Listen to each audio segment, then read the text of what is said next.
Bana hivi mtu akitaka kuishi Kiwalani inabidi aweje? Yaani mtu akitaka apate visa kukaa Kiwalani. Kwanza kabisa uwe mvumilivu.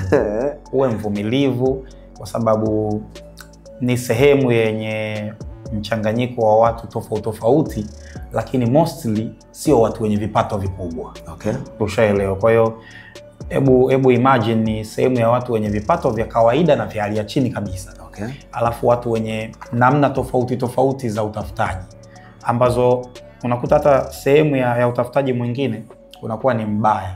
Yani kama ni dada zetu wanatafuta kwa mazingira ya ajabu, kama ni wadogo zetu pia wanatafuta kwa mazingira ya ajabu. Kwa hiyo ukitaka kuishi Kiwalani manake uweze kuwa mvumilivu, lakini pia uweze kukopa hayo mazingira.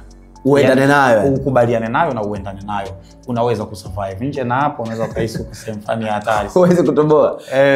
Kila msanii waga anapanga ngoma yake, anaangalia hapa fulani ana fit, hapa ana fit. Wewe nani ambaye sasa hivi tukisema next chapter ambao unakuja naye? Kwa dada Fina. Okay. Yes, naamini tunafanya kitu kikubwa. Okay. Lakini kwa majamaa Jinako. Okay. Naamini tunafanya kitu kikubwa.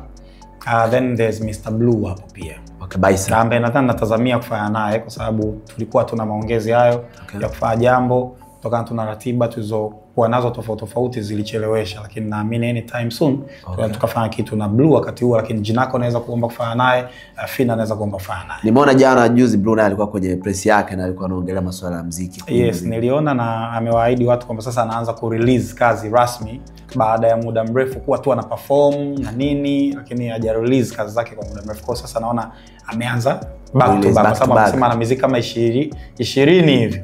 Anaanza sasa kuwapa watu. Hiyo nahisi inakuja baada ya kuona speed sasa hivi imekuwa ni noma sana, kwa sababu speed ya muziki sio tena kama ya zamani.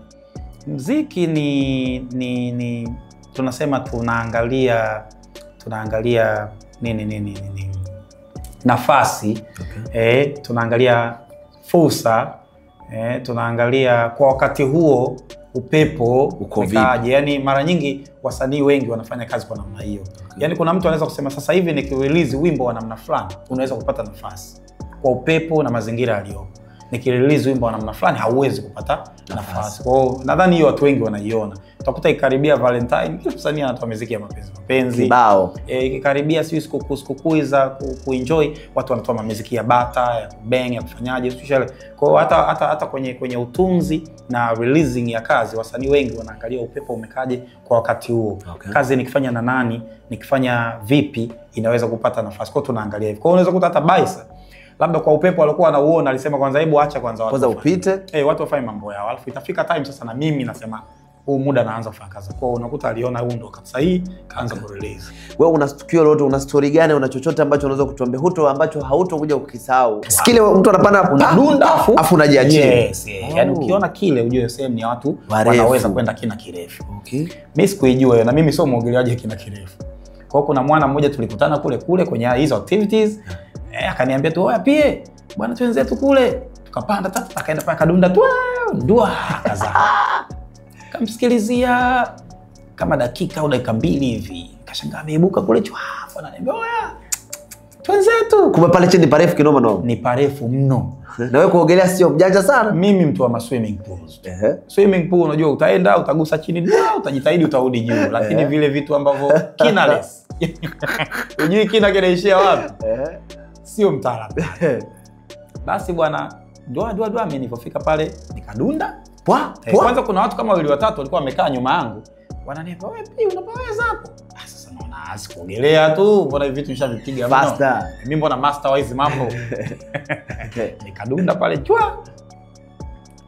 Sasa nashuka naona chini mbona sifiki. Unajua huko ndani ya maji unashuka, alafu uoni mwisho, yani ugongi. Nashuka sekunde kama 15. Hapo tayari ushaanza kujenga hofu. Hofu ishaanza sasa. Na kwenye maji ukipata hofu umekufa. Yaani kiprofessional wanasema unakuwa mzito. Mwili unakuwa unashindwa kujinasua kwenye shida. Ukirelax ndio una uwezo. Mimi nilisha panic kwa sababu naona nashuka tu chini, alafu sione mwisho na naofia nawezaje kurudi tena mpaka juu ili nikapate pumzi.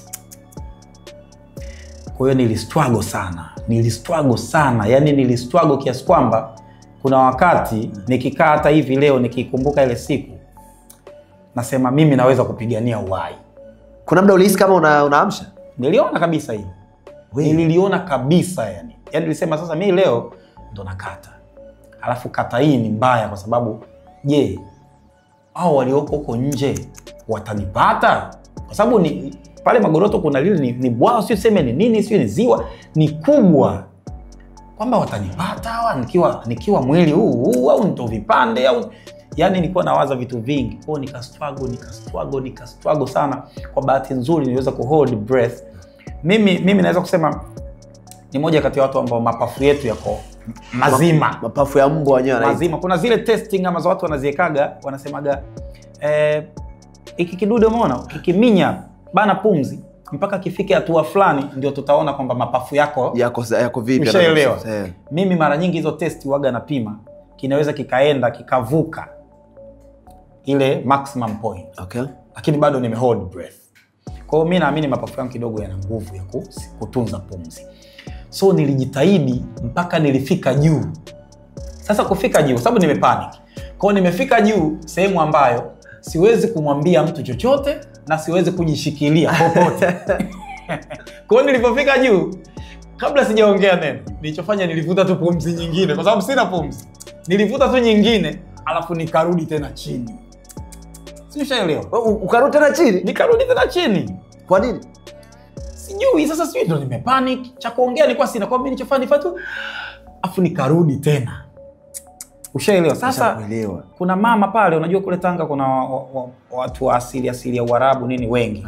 Kuna mama mmoja wa asili hiyo yuko na familia yake. Wamekaa kwa juu baada ya mumewe kuogelea. Mumewe ni muogeleaji mzuri. Diver mzuri. Baada ya kuogelea mumewe katulia pale enjoy vitu vyake. Yule mama aliliona lile. Kwa akamwambia yule mzee wake, akamwambia bwana, kuna jamaa hapa ameingia muda mrefu. Sikumuona. Ametoka sasa hivi. Afa alipotoka tu amevuta pumzi, karudi. Mimi naamini yule kuna kitu kimemshinda. Hajafanya kwa makusudi. Bana noma kweli. Kwa hiyo yule mzee alichofanya ikabidi akaruka kwenye maji. Akawa ananisikilizia nitaibukia tena wapi. Yaani hapo sasa ni mategemeo, ni maombi sasa kwamba atarudi tena kweli. Kwa hiyo uliporudi mpaka mara pili ulikuwa bado hauelewi? Sielewi, yani hamna namna naweza kufanya chochote. Yaani nilichokuwa nategemea pale nikiibuka, labda nione sehemu naweza kukabata. Lakini umebuka hivi hamna maji. Lakini sina nguvu yote ya kujihodi juu ya maji. Nikashuka tena. Kwa hiyo yule jamaa, yule mzee, wakati mimi naibuka, nikastuka tu amenidaka mkono. Kanidaka mkono, afu akawa ananiambia usininganganie. Unajua watu wanasema kwenye maji, mtu akiwa ana nini unasema anatapatapa. Akikungangania mnakuwa wote wazito. Kwa hiyo mnarudi wote kwenye chini pamoja. Ni kweli. Kwa hiyo wanasema mpunch mpaka atakapokata moto ndio umchukue akiwa tayari mwepesi. Yaani hawezi kufanya chochote. Kwa bahati nzuri mimi kilichonisaidia ni kuwa sikuwa hivyo. Kwa hiyo yule nilivyonyanyuka aliponishika tu pap akaniambia usininganganie. Mimi nilimuelewa. Yaani nilikuwa najua tu huyu ananiepusha kwenye zile panic za watu wengine wanaozama kwenye maji tunavyosikiaga. Kwa hiyo aliponishika ule mkono, sasa ndo nikawa naona mwili unaweza kuhold juu ya maji, huku mkono mwingine unaanza kufanya sensation. Ndo ananitoa sasa. Alinitoa mpaka kwenye ngazi za kupandia ili kutoka nje ya maji. Akaniambia shikilia hiyo ngazi. Usitoke nje ya maji. Tulia hapo hapo. Lakini huko kidogo mwili uko juu. Yaani mwili tayari uko juu kwa sababu maji yako hapa. Sasa nimeshikilia ile ngazi. Akaniambia wewe tulia, relax. Nika relax kwa muda sana mpaka kila kitu kikawa kimekaa down. Okay. Akaniambia hivi, sasa sikiliza. Panda kule juu. Dunda pale tena alafu ruka kwenye maji. Uwezi amini nilifanya hivi. Siendi. Trust me nilifanya. Kila mtu pale anasema wewe usifanye, kila mtu anasema usifanye. Kwa nini usingeondoka hapo ungechukua tu nguo ondoke zako? Nilifanya. Nikasema hapana, mimi nafanya kwa sababu mwisho wa siku kuna time inaweza kanikuta bahati mbaya. Kwenye maji nimepata shida. Nawezaje kusurvive? Na ulipata moyo tena kwenda yule na kurudi? Nilipata moyo, nilidunda tena pale. Tena aliniambia wewe dunda, zama, alafu ukiibuka juu utanikuta mimi hapa kwa chochote. Kwa hiyo nilivyoibuka mara hiyo sasa. Niliibuka kwa namna kwamba ananiuliza vipi nikushike, nikamwambia hapana niache. Lakini pia ulipata confidence baada ya kujua juu kuna mtu? Yes, tayari kuna mtu ananisubiri, lakini pia nimeshajua kina hichi ni kirefu. Kwa hiyo nikienda kuna point natakiwa nikate, nirudi zangu juu. Yaani nisijiachie sana kwa sababu sijui mwisho ni wapi. Na baadaye ndo nakuja kupewa taarifa kwamba watu wengi tushazamaga pale. Zama chini kuna tope sijui. Ukienda unanata. Unanasa kutoka unakuwa unashindwa unafia huko.